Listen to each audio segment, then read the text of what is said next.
accountability is an ongoing activity which is expected from the role. So, for example, one of my role in a transformation team is a Holacracy onboarding, which basically means that whenever a new partner, a new person is joining Tuplux and he or she is joining one of the teams which is already operating in a Holacracy, I can be asked to provide the Holacracy intro. At the same time, the fact that this is one of the accountabilities in my role does not limit others to do that. It just simply a guidelines for people to who they can ask for help in that specific case. And as for now, we have over 130 roles in Tuplux. All of them are pretty nicely written down in terms of accountabilities, and I think it's becoming more and more transparent of who does what and when you can go to get the help you need. A role gives you authority to do something. That's a very simple answer, but that's how it is. So if you are in some role, like a role of we have role of recruiter, or you can have a role of marketing material superhero. It is that the role gives you authority to do something within that field. So you can take any next actions, you can take any projects which you think would be good to fulfill the purpose of your role, to do what is expected from you to do. Other people can also request some projects or some actions from yourself in that field.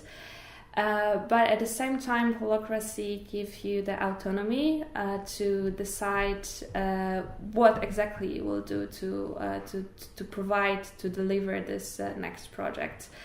And also, because of the fact that in Hola we do not have any deadlines, it gives you the autonomy to make a decision when it will be done, obviously in a respect to other roles and in a respect to circle a strategy and the good of the whole company. But the decision is yours in your role, and that's also a part of the authority of the role.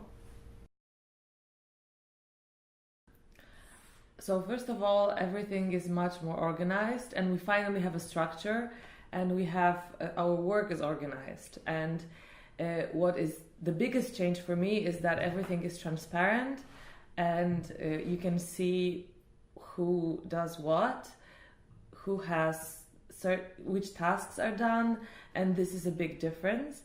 And other than that, I think that the big difference is that we managed to incorporate this holacratic language to our daily communication. It was weird at first, but now I can hear people talking to each other using those holacratic words about tensions, tactical meetings, governance meeting, roles, accountabilities. And it's kind of funny because to some people from outside of the company, it might sound like we're playing some kind of weird role-playing game.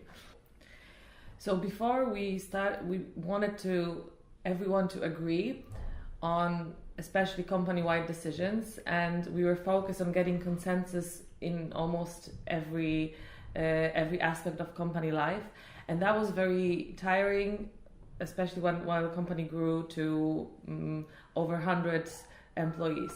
That was just simply impossible to make everyone happy. So now we are not trying to do that anymore. It's very difficult, and we are not there yet. So we are not yet ready to really embrace our freedom to make decisions in our roles, but the change, you can already see the change. So right now we are learning how to do it, learning the limits of our roles, but also what we actually can do within our roles.